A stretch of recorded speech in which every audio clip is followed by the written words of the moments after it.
There we go, everybody. Sorry about that. My or my computer decided to shift everything. Really weird.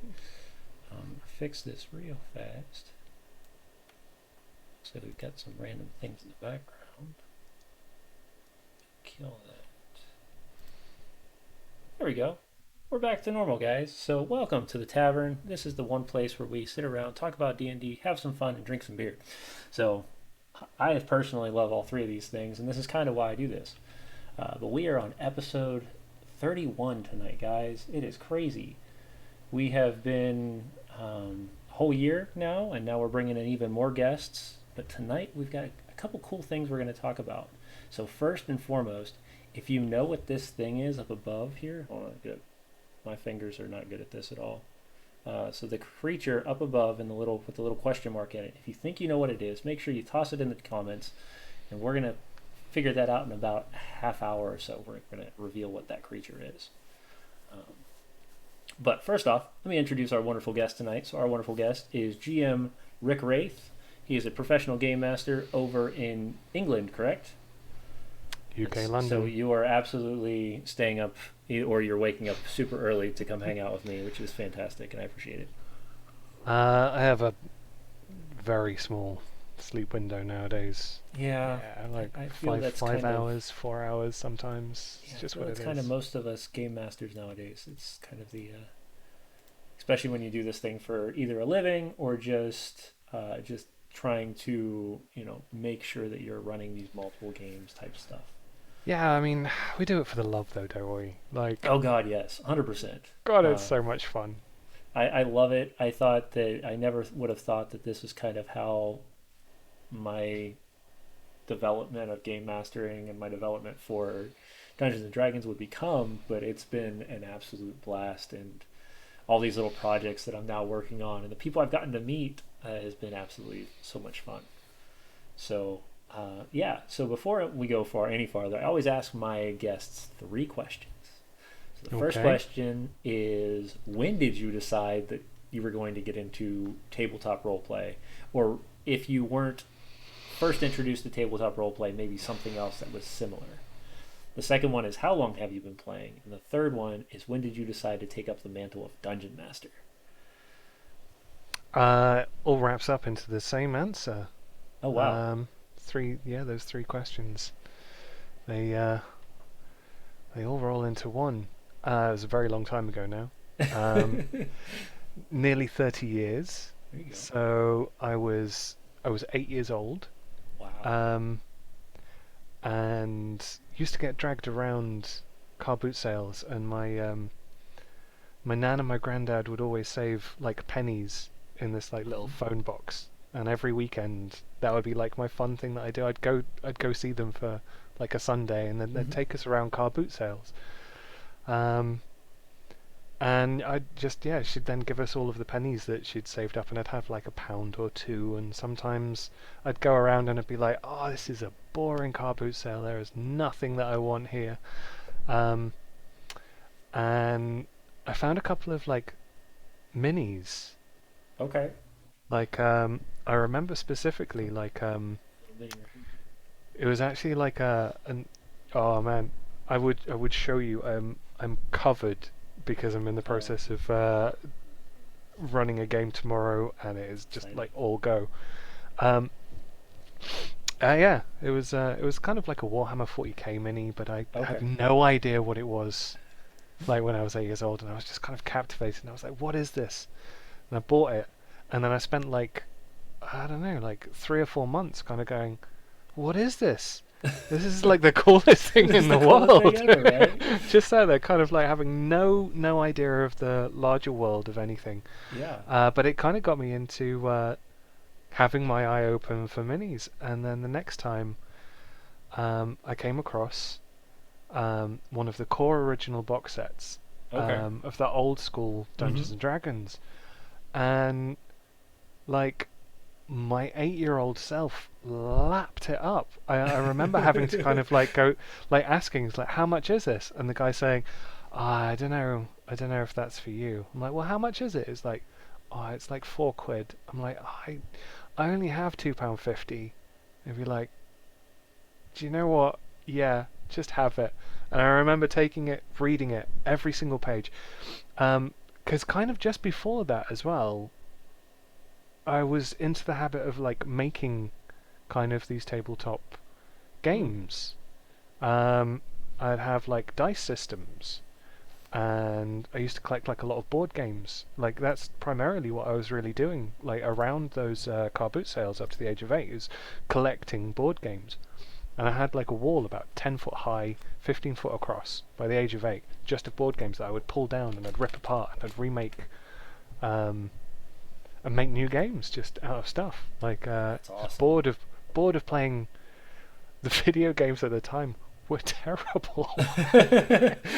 Like it was either me do this or like wait 5 minutes for the ZX Spectrum to like fucking, pardon my French. Oh, you're fine. Uh, We're at a for the tavern, so ZX. we don't have to worry about it is considered a mature channel, so we don't have to worry about all the. Cheers, man. Yep, of Um, course. it's not a beer. I didn't actually have any beer in the house, so I'm drinking That's fine. gin and tonic by the pint. There you Um, go. So this should get so for all of our friends in the chat, this should get really interesting as we get along farther. He's oh, been drinking it by the pint. bless.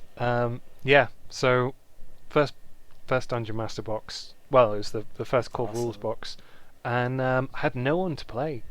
So so I remember roping in my nan, just sitting there, kind of going, "What do I do? What do I do?" And I'm like, and I'm basically playing for her. But that was it. I was hooked.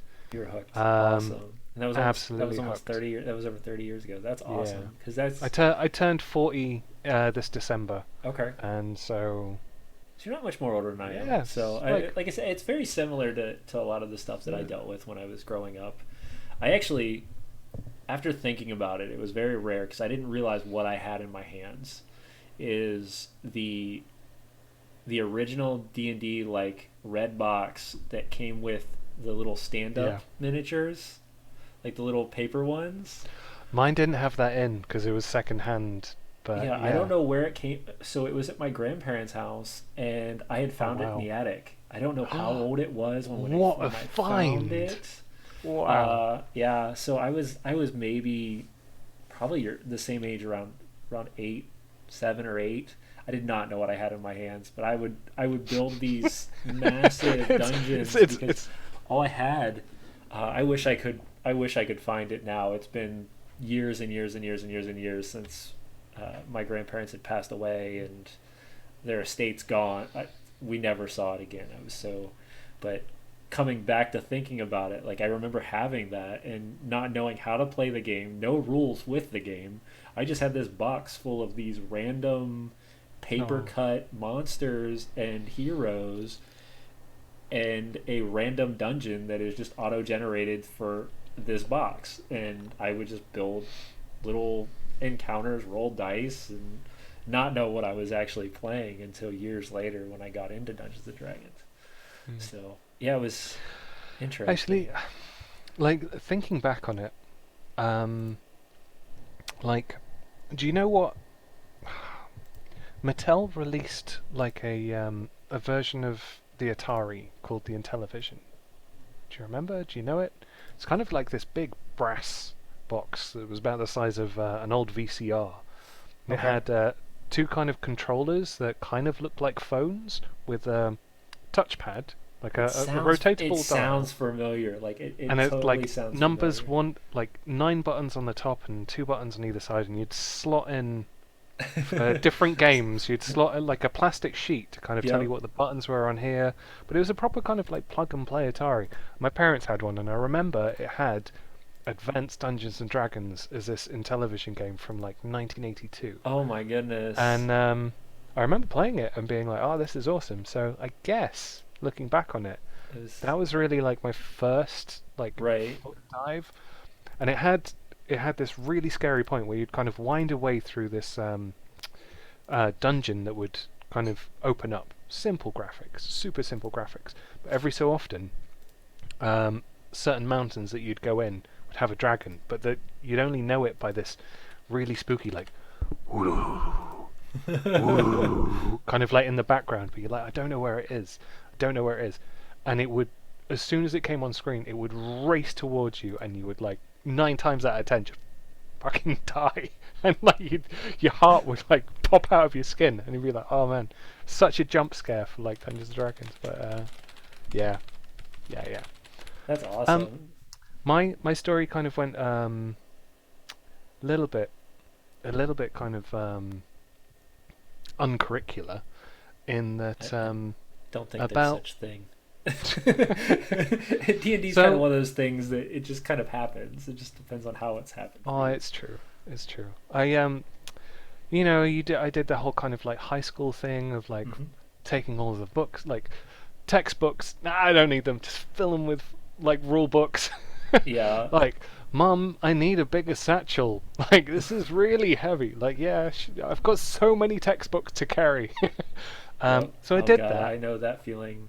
That was so much fun. But I was really lucky because where I lived, there was um, there was a live action role play group that really just like I would go to the woods with my granddad, walk around like walking the dog, and I'd just see them kind of burst out of the trees every so often, like in full kind of like fantasy, and they'd kind of cast spells and they'd fight, and then they'd go back off in the trees, and I'd just be like, That looks "Oh, like fun. that looks like fun."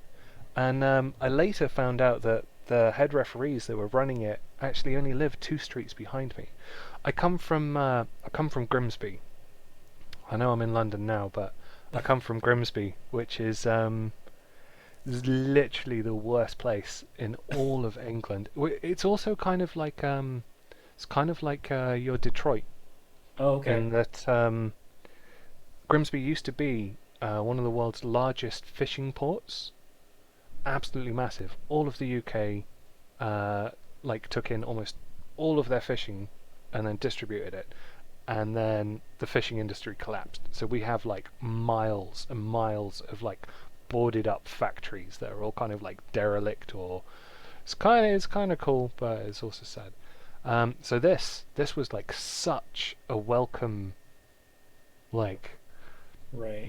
escape. Oh Um, yeah, no, 100%. I actually grew up in a similar locate or in a similar like situation. I grew up in a small town though.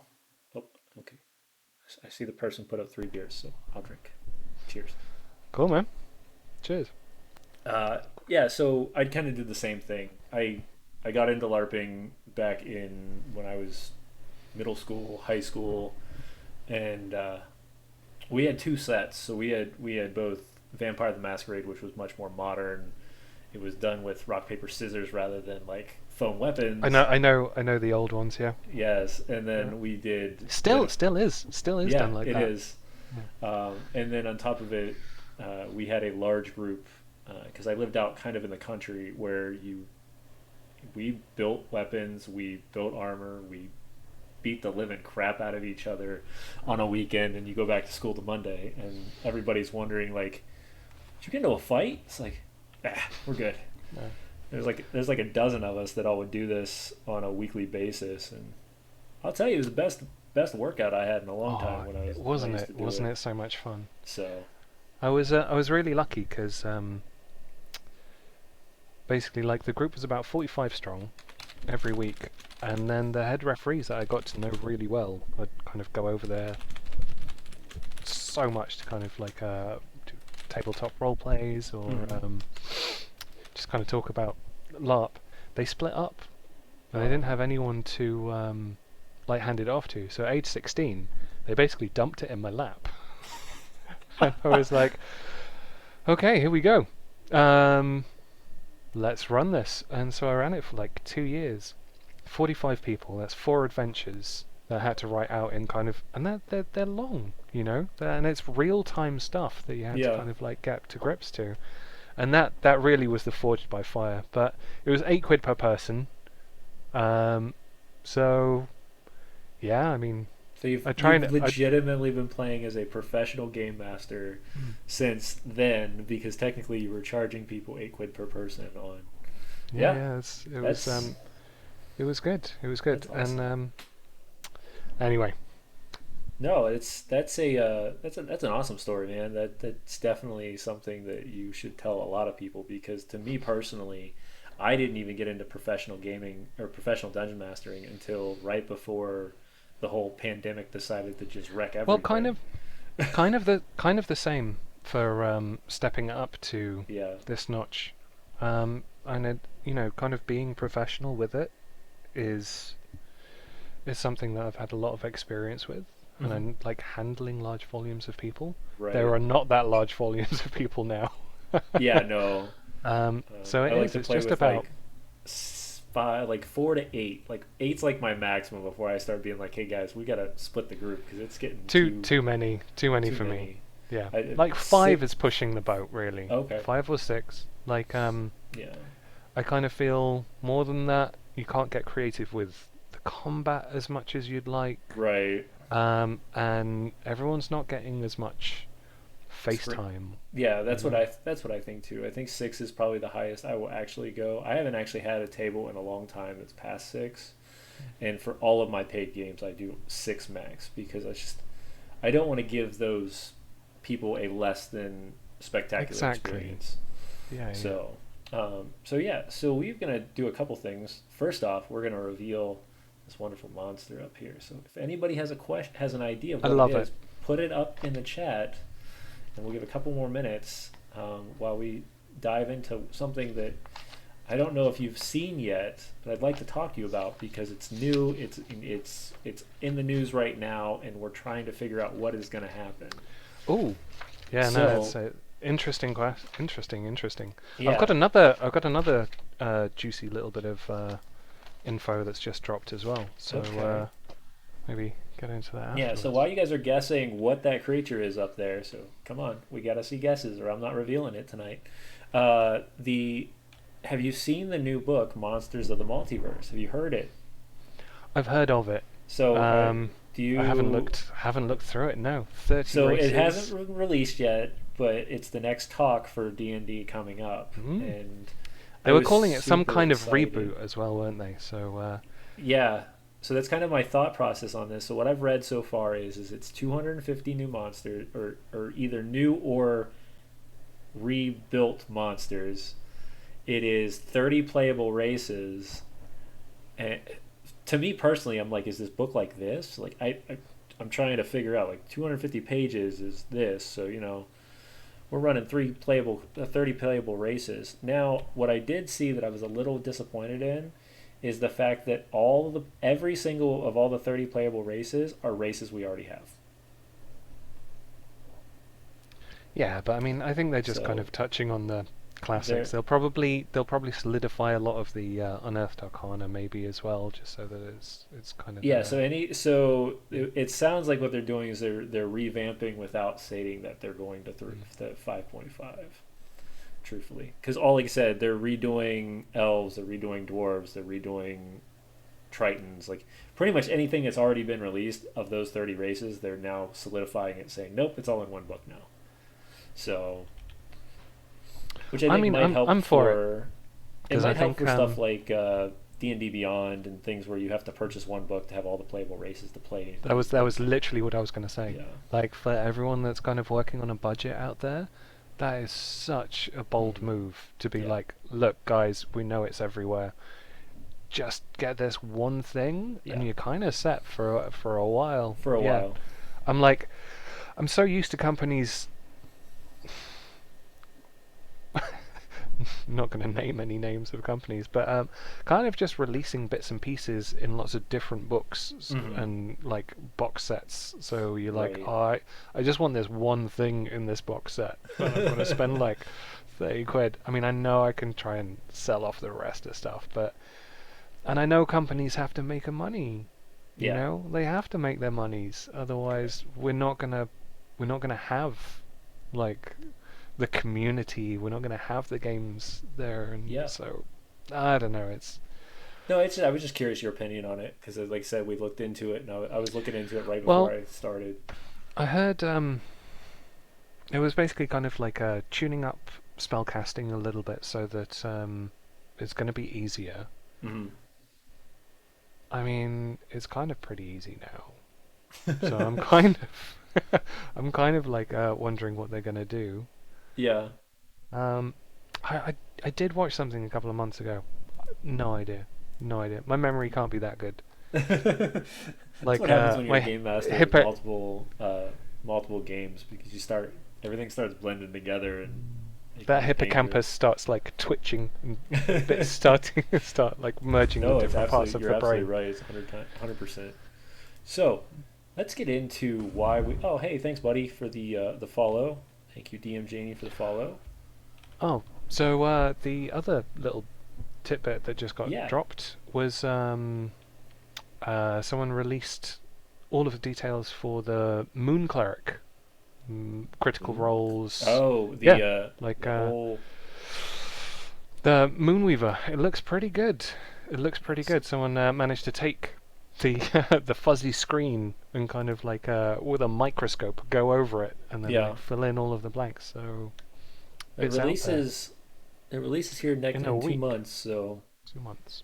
yeah. Okay. So that's when they're releasing on D and D Beyond, which means they'll release probably like 2 weeks before that in book format. But I think it's going to be a big contender.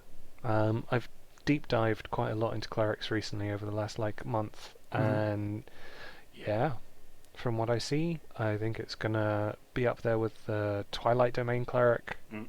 So some of Um, the newer clerics that they've released, it's gonna kind of give those guys the same feel. I think basically, and it's odd because it's almost as thematic as the Twilight cleric, Okay. you know, Yeah. but kind of focuses a little bit more on lycanthropy Okay. and Mm. some of the same effects that we saw in some of the kind of totem barbarians. Yeah, Okay. yeah, Yeah, yeah. there's a whole set of new classes coming out for the new Critical Role book, so I'm really interested to see what those are all going to be. Yeah, were clerics. That's right, were clerics. Sounds cool, doesn't it? Thank you, Sounds CC cool. Endeavor. Yeah, no, I'm really like I said. We'll see what it looks like, and we'll keep our eyes out. And if you get any more sneak peeks, definitely throw them our way so we can kind of But chat about those. just to say, I am all over all over the new monsters that'll come out because they said as well they're kind of boosting some of the traditional ones. Yeah. And as I go through the monster manual, to be honest, that's what I spend a lot of my time doing is looking Hmm. at this and going, Not for what the you class done? or not for the races or the people I'm running with. Yeah, yeah. Yeah. So I'm restatting them. I'm kind of like giving them a lot of flavor and then like bringing it back out, and it just spend so much time. If they just do that, then I don't have to do that, and that's kind of Correct. cool, you know. Yeah. Well, I think Tools. it's interesting because it's something I've noticed a lot of times in the monster manual is they don't give your monsters a lot of like the other types of actions, which I thought was really weird because they want your players to give players get the bonus action, they get reactions, they get actions. A lot of monsters, they have actions. That's it. And you're like, Mm. really? Like, Mm. no, you got to give them some flavor and And have them also, being able to be like, battled. quite often, if you've got like say one monster Yeah. and you've got like say 5 players and you're kind of whizzing around the table and Yeah. you kind of like get to the monster and it does kind of like one cool thing and then it kind of whizzes back around. You really want your monster to have a little bit of play, you know? Yeah. Like, and you can take that time kind of narrating it and getting some kind of character in there yourself, but it would Right. just be nice to see that in the stat block, just a Yeah. little bit, a There's a little bit. couple. There's a couple things like one of the company that I write for, GUI Cube. They're out of Colorado. They're a smaller company, but they've always built into all their encounters. Hey, if it's too easy or too hard, when you're landing in the encounter, you can do these things that kind of make them stronger or weaker. And I've always thought that was a really cool feature that they offered in their books. Mm. And from what I've heard from the grapevine is that that's kind of one of the things that they're trying to do in this new book is they're trying to give us ways to instantly be able to understand and ramp up or ramp down monsters without having to really sit here and try to figure it out all ourselves. Mm. So I'm excited to see what it brings. That's for sure. Well, we are at 9:30 Eastern time. Does anybody have any ideas what that creature is? because you all are quiet in chat tonight. I don't like it. I guess I Everybody's chose it. listening, but I nobody's chose it. I chose nobody's it talking. for that point that we just kind of like brought up. Yeah, no, Um, was I took some time to read up on the monster a little bit more. I reached into monsters know what they're doing, and I was like, oh, what is this monster's oh, thoughts? you know what? I probably should have looked at that, but Yeah, I've got no, a that good book. idea. This is my favorite. That's one of So my good, favorite. It's literally so like good. behind me. It's Um, literally just here too. yeah, so it is not. It is not a bullywog. No, It it's not. is a hint. What kind of hint can we give them without just giving it away? Ah, it's true. It's kind of so Yeah, specific that yeah. as soon as you Um, do, that's it. It's done, isn't it? this creature is used by other creatures to be a thief or an assassin.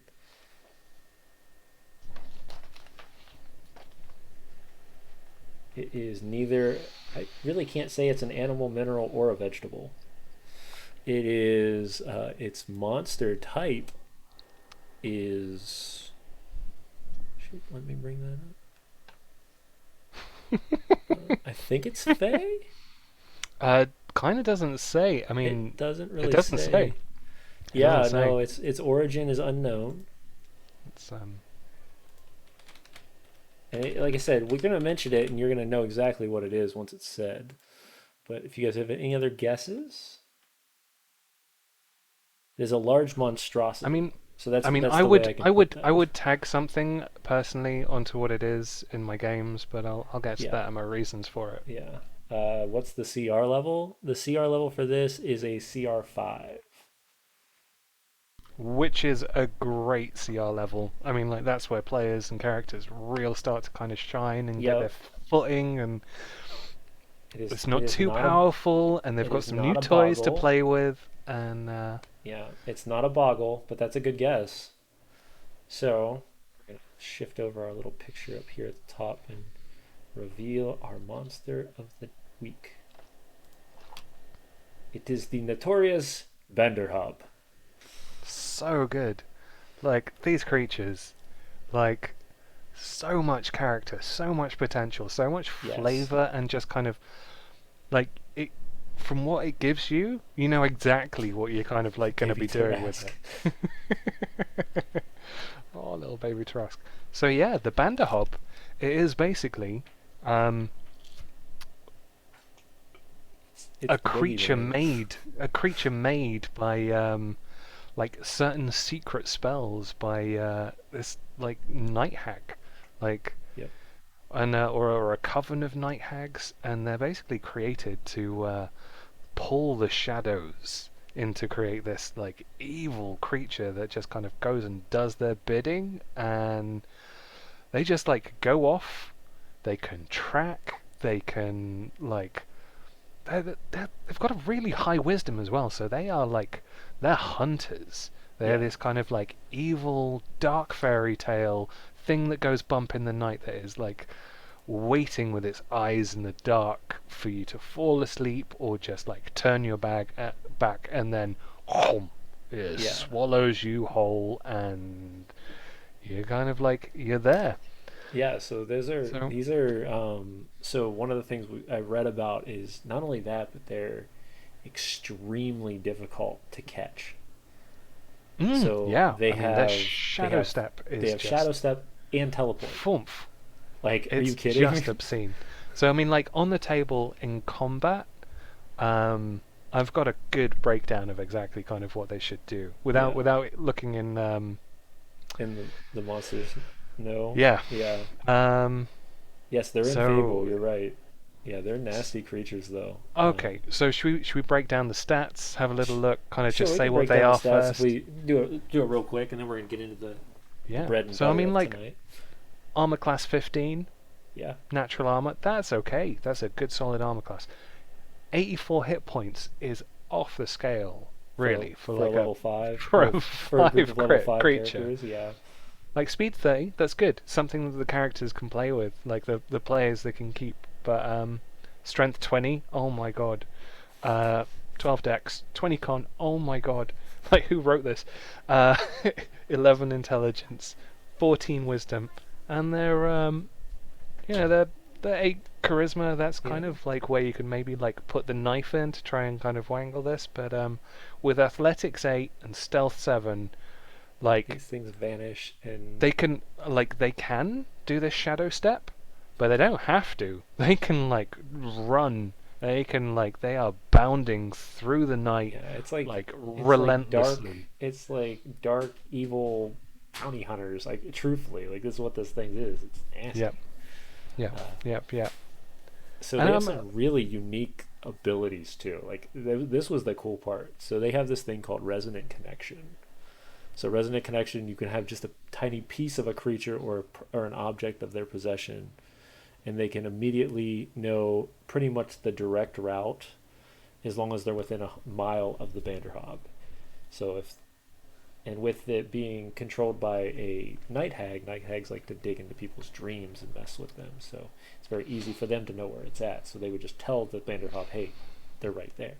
And as soon as they get close enough, they're immediately targeted. I mean, it gives you the option to have that really cool spooky encounter where someone loses a thing. And I was like, oh, I've lost this thing. You're like, Right. that's not going to bite me in the ass, surely.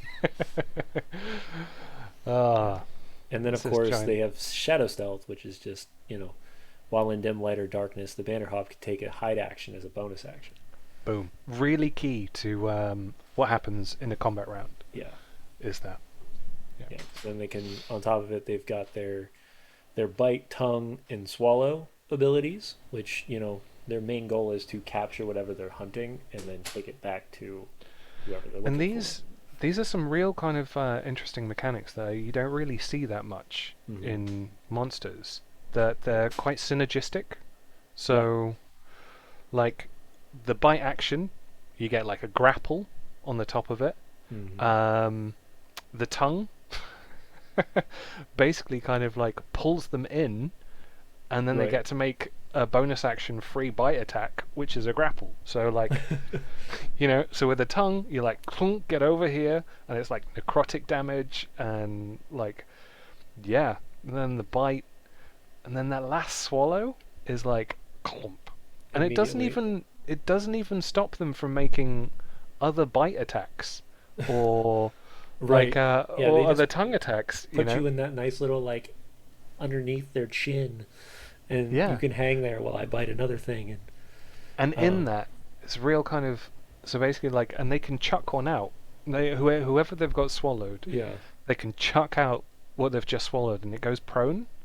yeah, It's just like increases that like attack damage if you're gonna kind yeah. of like keep going in, or go for another swallow, like make someone else prone, and then yeah. Sorry, you didn't get to shadow step yet, but Yeah, no, and then on top of it, like I said, shadow step, so they're magically teleport up to 30 feet to an unoccupied space of dim light or darkness.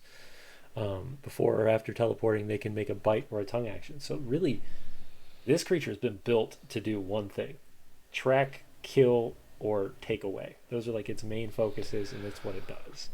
I mean, like in my eyes as well. This like with athletics 8, Yeah, it like if it's sent to kill something, like it doesn't necessarily just have to be a thief. If it is sent right. as an assassin, Yeah, it is there, and it can stand against like a lot of people. Like right. with a wisdom 14, like it's savvy to kind of pick its moment, get things in the Yeah, right situation in the dark, right. and then yeah. I So mean, I don't think this thing would be coming out in the daytime. I mean, it doesn't look like it's very pleasant looking. But if let's say you were tracking or you were trying to protect an NPC and this thing came out at you at night, it's gonna be a rough battle for you. That's all I'm saying. yeah. So you mind me going through just kind of like how I think this plays out, Sure, like go on the for it. table? Yeah, Sure. Yeah. So basically, the first thing that this thing's ever going to do is go with its tongue. yeah, Um, or moreover, kind of like, so go with its tongue, you get that bite attack, and then and it then, swallows. and then you basically want to reposition. So it's going to keep doing that a little bit to start off with, reposition with your Shadow Step, because you're getting a free tongue action every Yeah, time every every time. time you do that. So we're aiming to try and get this swallow off the bat a lot.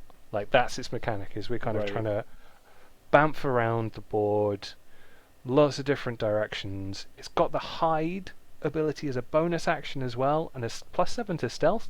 Like it is there and it is gone. A reposition. The party has got like very little opportunity to Right. just be like, because with Shadow Step, there's a feasible and realistic reason why they can just hide anywhere.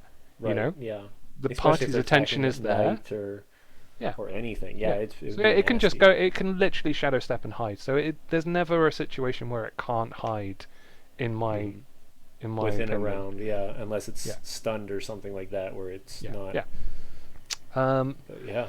and so yeah, we are getting to a point. Well, the idea is to like swallow and then spit up, reposition, try and find something else to Yeah. swallow and spit up because someone's prone, they get up, they don't have the As much movement movement. to Yep. kind of like get to you, so you've knocked a 5 party down to like 4. I mean that's 20% like Yeah. effectiveness just off the Oh bat. yeah, 100%.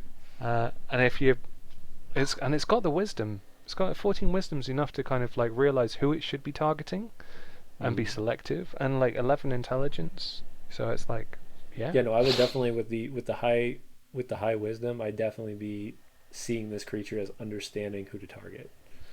And So I just love the aspect of it. Like the yeah, Banderhobb is kind of like is part of the mythology of the Night Hags, and I think yeah, that's kind of why I chose it, is because it taps in, like even though it's kind of like cool on the board and it's got all of these cool abilities, like the flavor and hmm well, the background. uh, the amount of use that you can use this for, because it immediately comes into part of the plot, right? So then you can tie it to the one whoever it's working for, and then you can tie it to whoever it's hunting, and then you've got to figure out this why is this thing being hunted.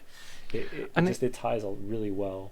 it even kind of like gives some hints, and is like this secret ritual is known only to night hags, but maybe someone got it. You know, Right. maybe someone acquired that spell. So you've got that kind of mystery Yeah. element as well. So it could be someone or something that has got a grudge on another, and they've paid a price. There's a pact there, and Yeah. like if you don't just want that kind of like, that's some great opportunity. Like that Oh in yeah. itself is an entire adventure. Yeah.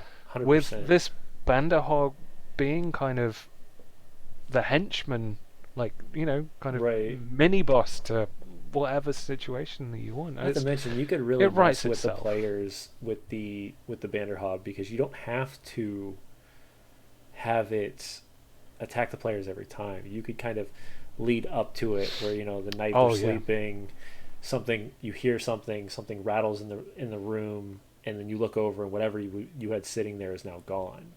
You know, these things can poof in, grab what they want, and leave.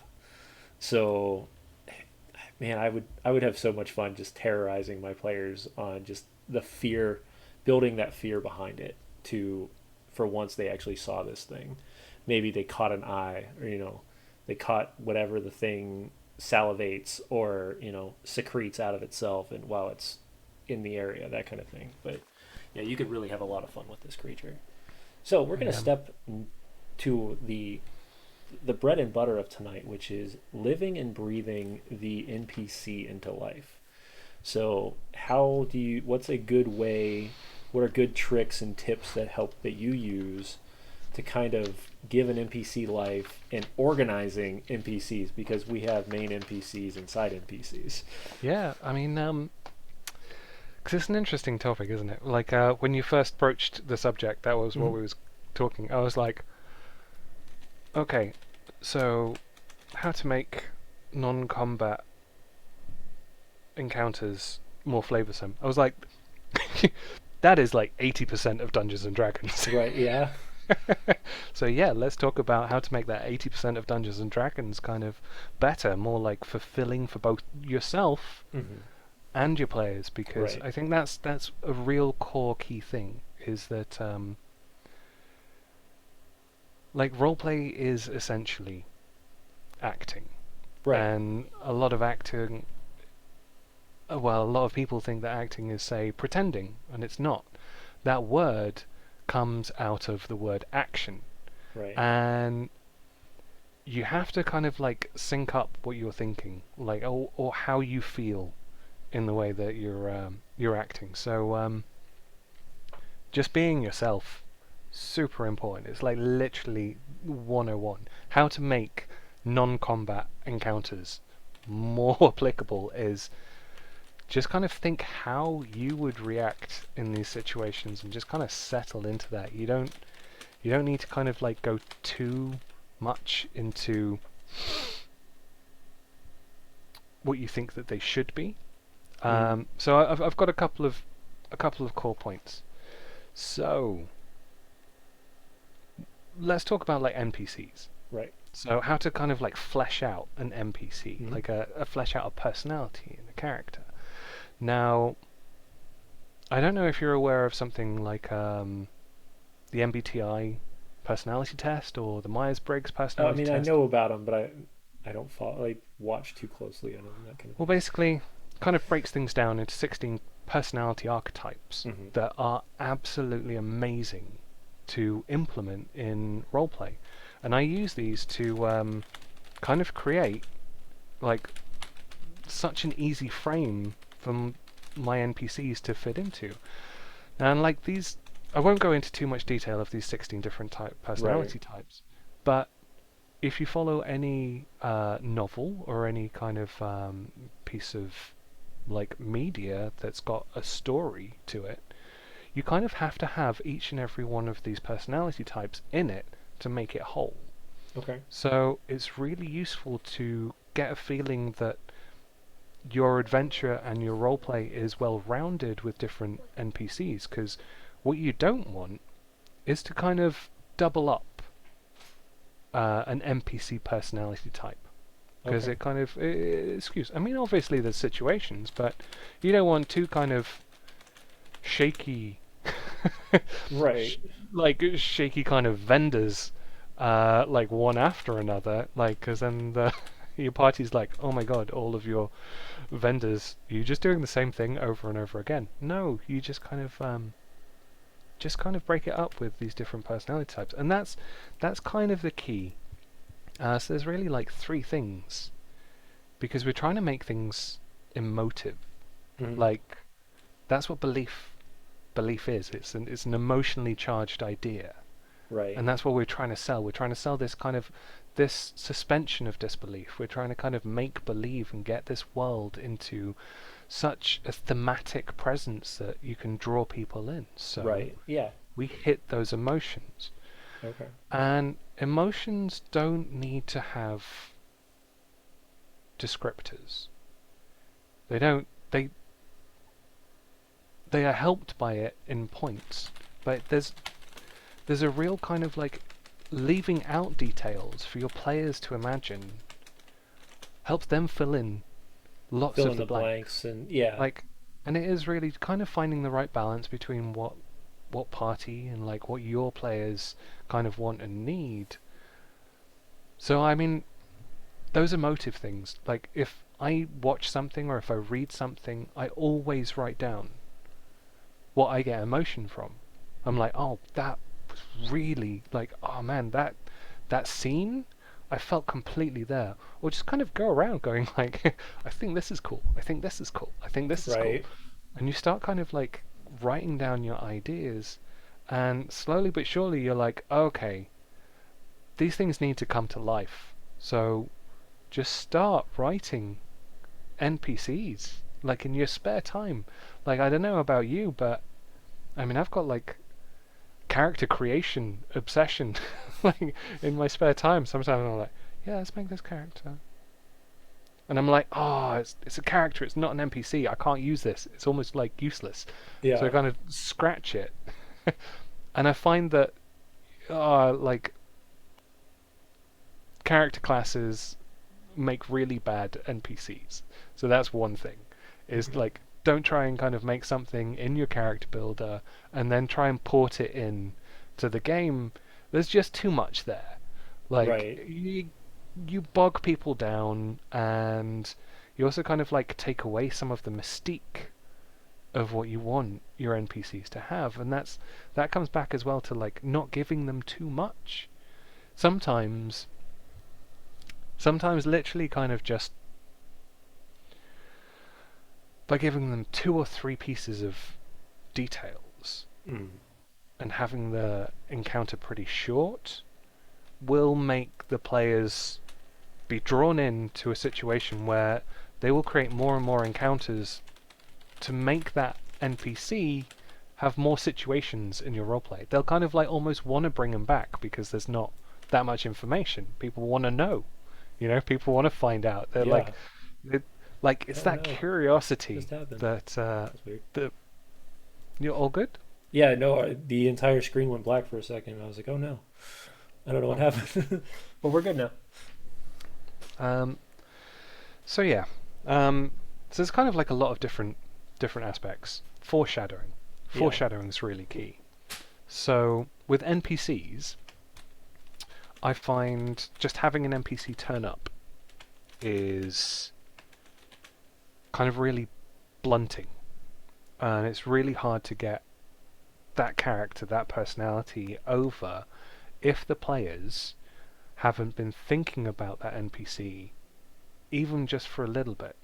So, for instance, if you've got a tavern, or Mm. if you've got, say, a vendor, I keep coming back to these vendors because they're so often used, and Right. they're kind of like they're a really nice, easy way for new DMs to kind of like have a go at like doing voices. Right. Yeah. Like you will find someone who's more inclined to get into that piece of character with, say, a vendor rather than like a flamboyant barkeep that's kind Right. of like Yeah. you know so what I'm talking about with vendors, it kind of applies to everything. So rather than just have them walk into the vendor, have them go, well, where is this, where is a vendor, like, and maybe they ask somebody, Right. you know like where do we go to for potions or something. Hmm. So it's a logical conclusion, and then that reaction is like, oh yeah, there is a place, but she's mad. Yeah, be careful. And then have them go off. So they're like, Right. oh, okay. So before they even get to that NPC, they're like, who is this person? They're already making ideas or like Mm.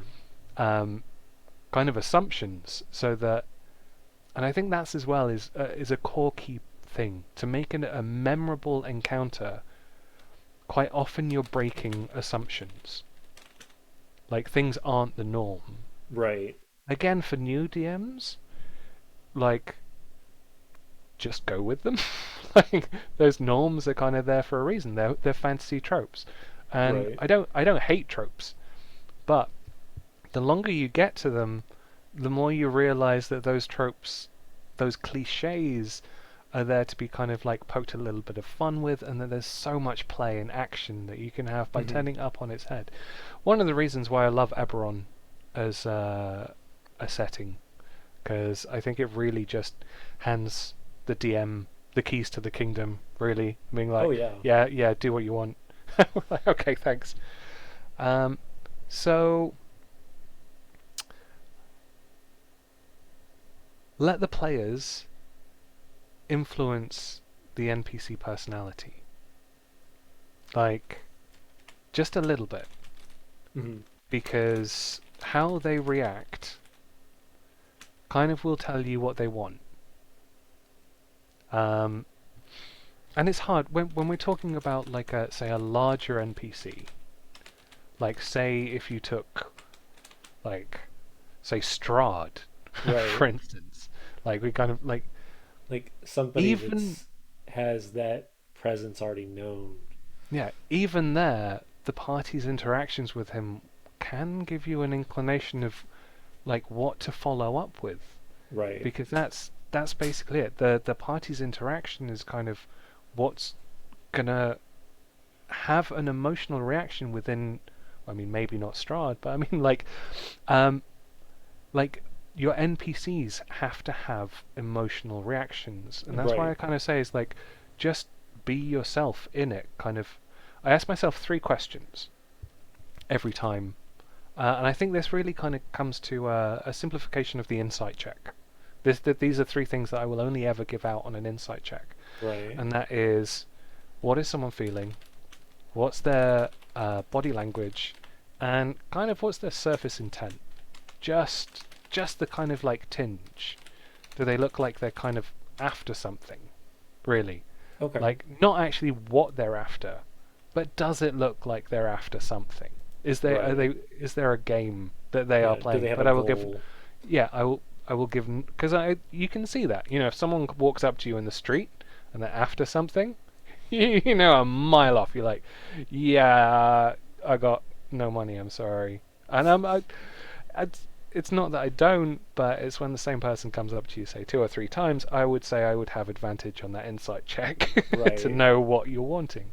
Yeah. So, um, so yeah, it's like, what are they feeling? Kind of what's their body language and what's their intent? And those three things really help you kind of direct what an NPC should do and do it in a believable way that can be responded to the Hmm. players, because that's what you're doing, is you're creating this back and forth. You're creating this like a little vacuum, because the players want that.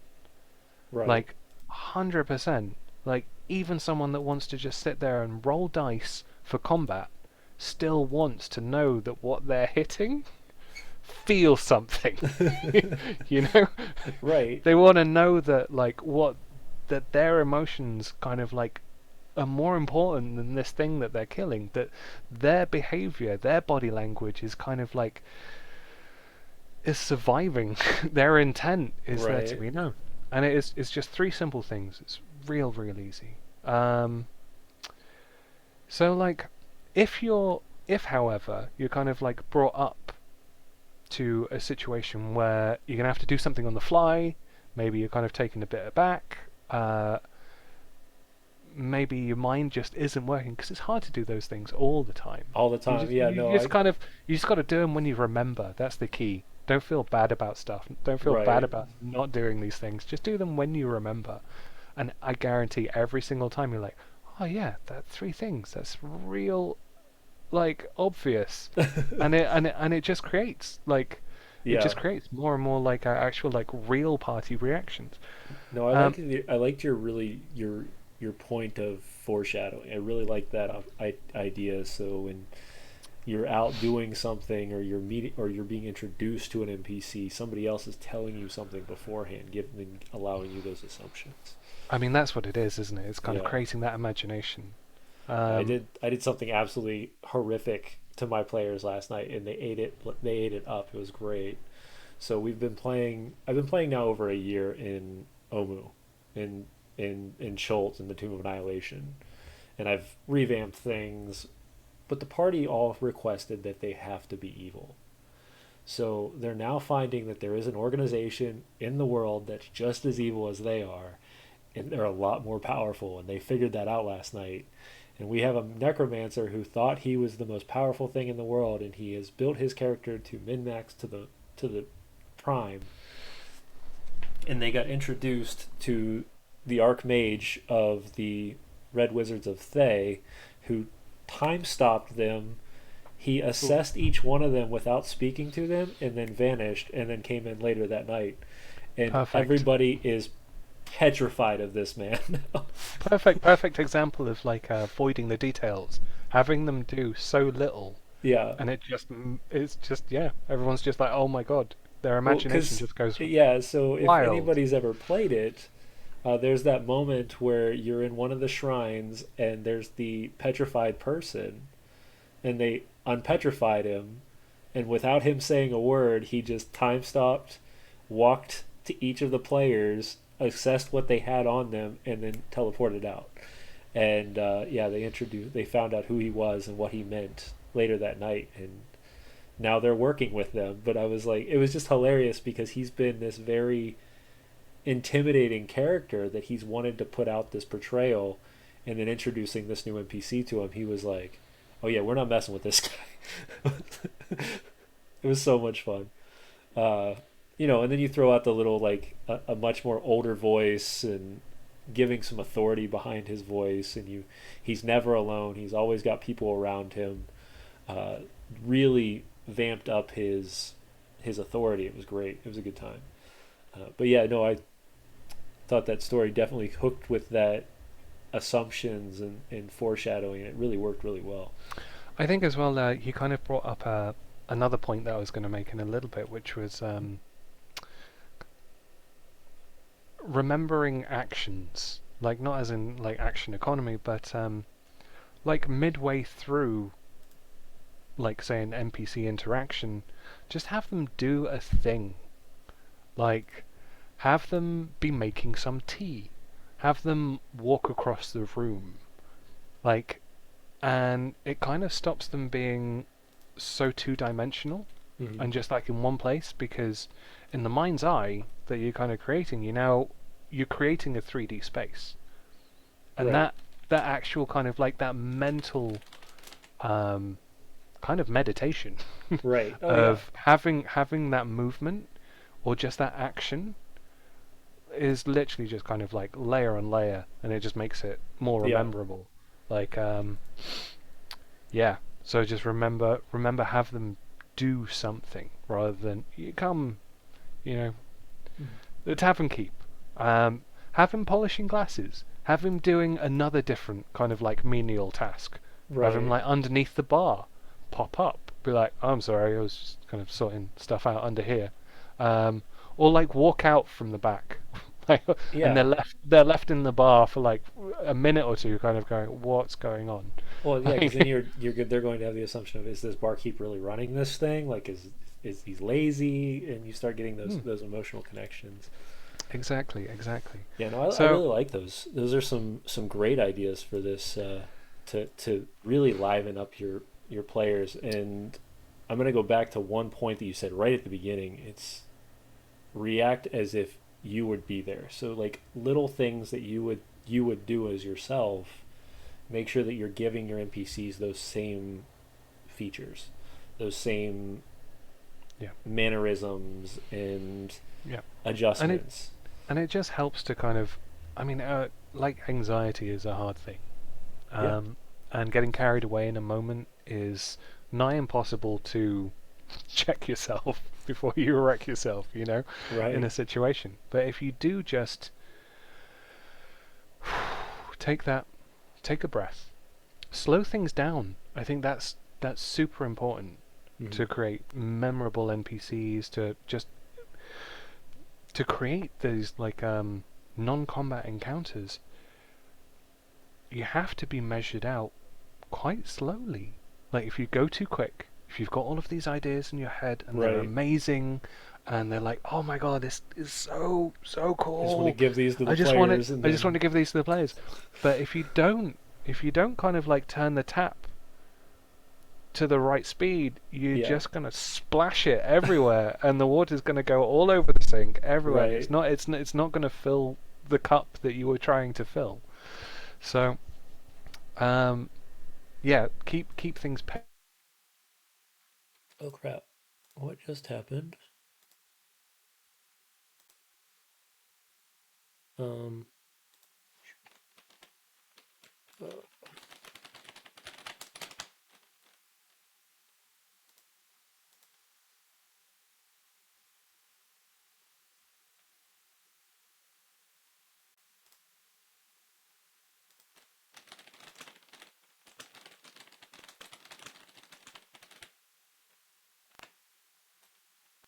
Um. What just happened?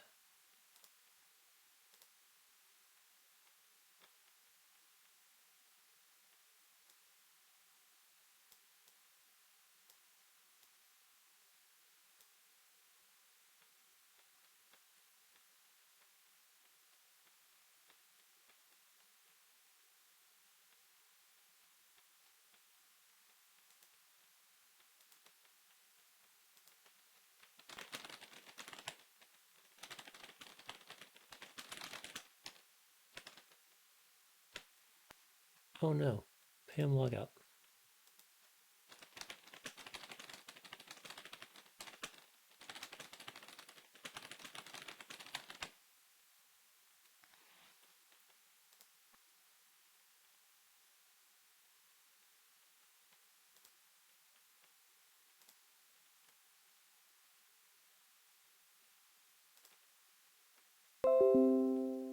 Hey everybody, sorry about that.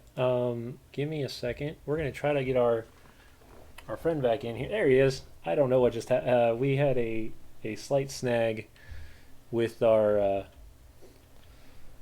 Zoom, so sorry about It's all that, good, guys. man. It's all Uh, good. Continue your info Yeah, there. yeah. So I guess I was saying about just kind of keeping pace, keeping that like slowing it down a little bit, because also it's not just for the players. It gives you a little bit of like breathing space to Right. kind of come up with stuff and to think about things, because the more you think, Hmm. like, or you've got that kind of like extra, like 3 seconds, you can come up with something amazing. Maybe Oh that's yeah. when the inspiration kind of like flies in, sparks something. Um, so I guess the next thing that I wanted to say was sometimes give people or give your players choices, because it depends on what type of game that you're running, but the guided choice of these two situations you can use as a suggestion. You know, Hmm. it's it helps especially newer players feel a sense of agency, um, and lets them really feel that their character has like a sense of control, and that's really what you're trying to promote. You're trying to facilitate this sense that they are that character. Um,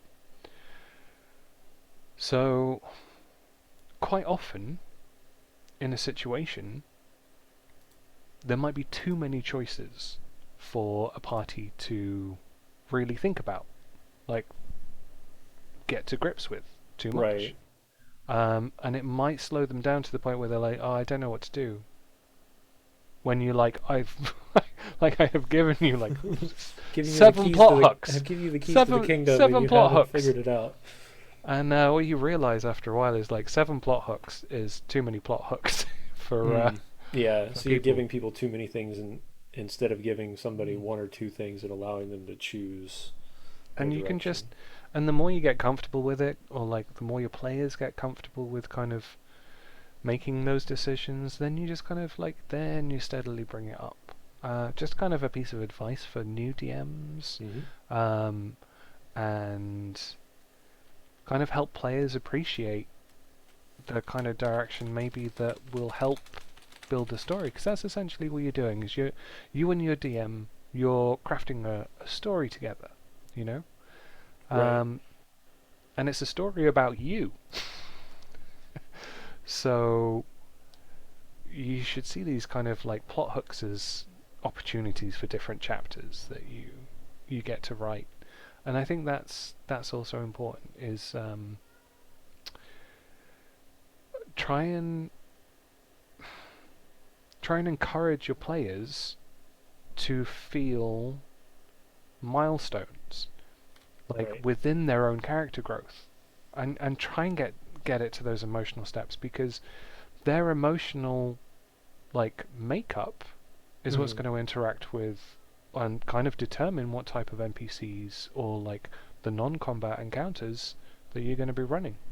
Right. Because essentially you're wanting to make them interesting for their like emotive response, really. Yeah. So you can just sit down, talk to your players, um, and a good start, something like is like old and true, and is just in so many kind of guidebooks, is just ask your players like what traumatic experience have they had in their past, like what made them really happy. Just name those Right. two things, like to simplify it down to kind of two Yeah. base points, and then you're like, cool, now I can make a non-combat encounter and really tie into those things. Um, yeah, it's that hero's quandary, isn't it? Like Hmm. that's kind of what you want to instill in a lot of your players, is to make them question their own values.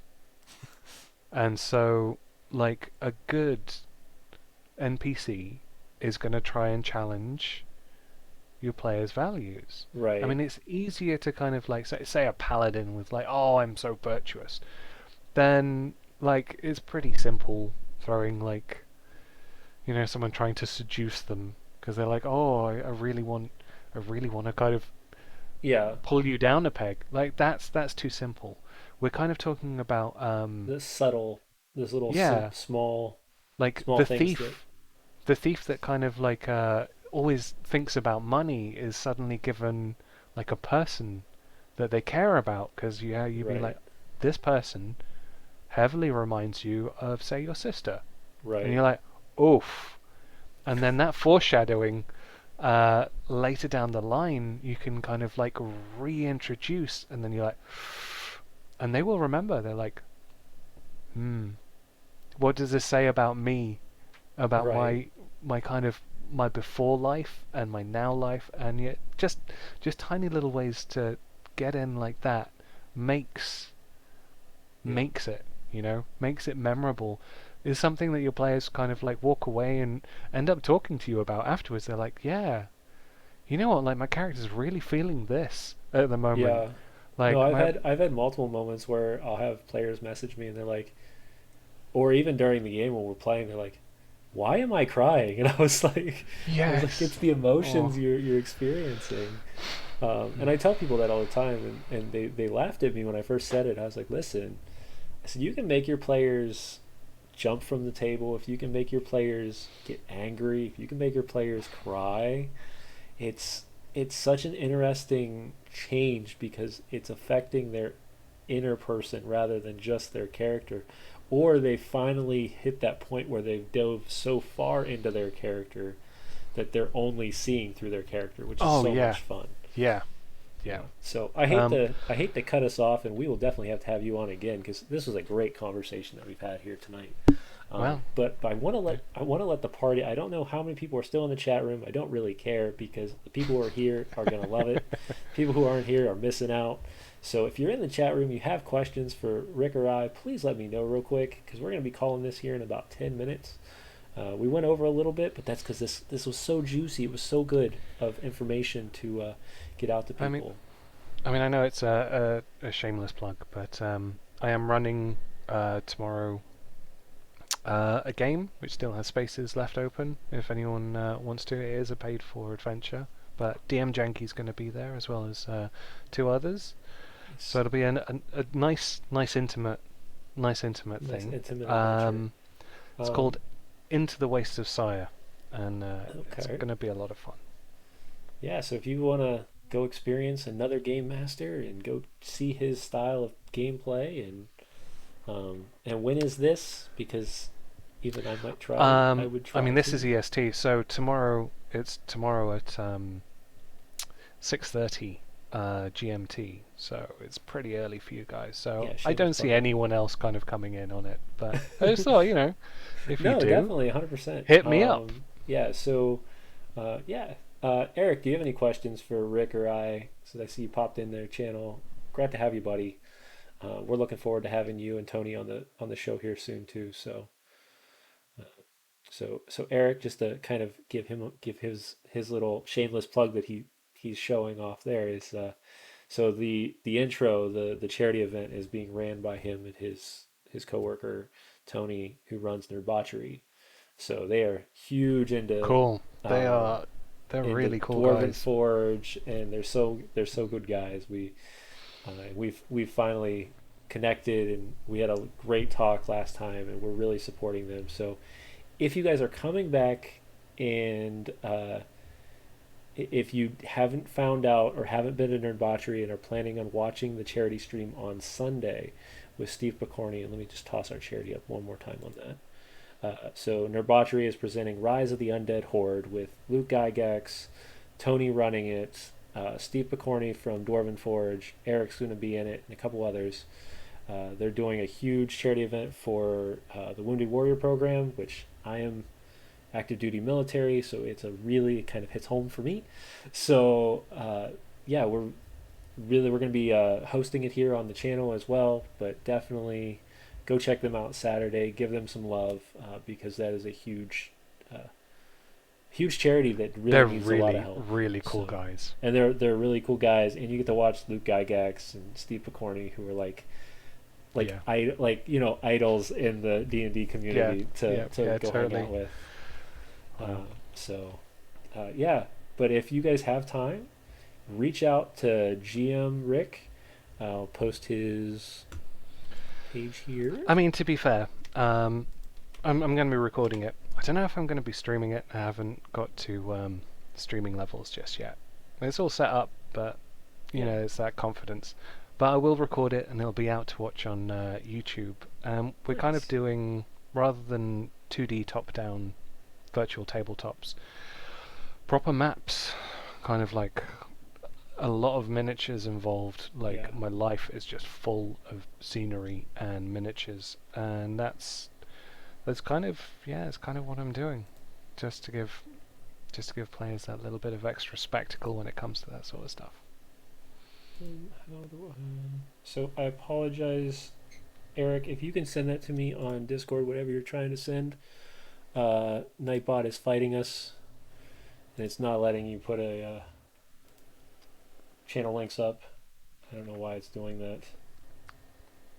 I will fix that. I need to fix that a little. We have that up, sadly, for people who, because we get bots in here and stuff like that, and they can't send anything out. But if you can send that over to me real quick, Eric, I'll toss it up on the screen for him. But yeah, no, this was a good conversation. I love talking NPCs. I love talking about this thought process of living and breathing. Their Twitch. Yeah, I will grab that real quick. And I just love the idea that most people don't realize that NPCs can be so much. They don't just have to be the villain. They don't just have to be the hero or the quest giver. They can be so many different things. Yeah, I mean, it's a really large Yeah. really large topic that we can discuss like more of as well. You know. Yeah, no, Definitely a thing. We'll and I'll let him definitely get into that get so I you don't guys- mess up anything. get them But squared also want to away. thank Trollord Games, Chuck over. Yeah, we're definitely gonna have to get you back on, and we'll find another topic to dissect a little deeper, maybe within the NPC world. Because you said, because you're also an actor, right? I've done acting. Yeah, so I mean, and that's writing. So the experience that comes from acting. and theatre writing. work. Yeah, theater work. It's insurmountable. It seems to be a common thing you see with very good game masters, is they've done some sort of acting or theater work. I'm that weird like opposite. I'm a computer guy. I'm ones and zeros. I use this as a way to use the other side of my brain, which has been a wonderful journey, and we just hope to continue the journey. And I'm going to give my last little shout out. So if you want to continue to support us, please make sure you toss us a follow. If you can offer us a subscription, it just goes back to the channel 100%. And if you're watching this on YouTube, make sure that you hit the little bell so that you know when we drop every video. And of course, we'll get this over to you, Rick, once it's sent on YouTube, so you can present it out to your community to show them what you were, that you were on the show. So. Well, it was real fun. No, it was a lot of fun. Thank you, Moveretas. We had a lot of fun, and we'll see you guys back. We are going to call for last call. So, cheers, my friend. It was a wonder having you on here, and we will see you guys back on Sunday for our next episode of The Affordables, our live action stream, and then hopefully we'll see you back at we'll see everybody back at the tavern next Wednesday. So until then, have a wonderful time, and the tavern is closed. Cool, man.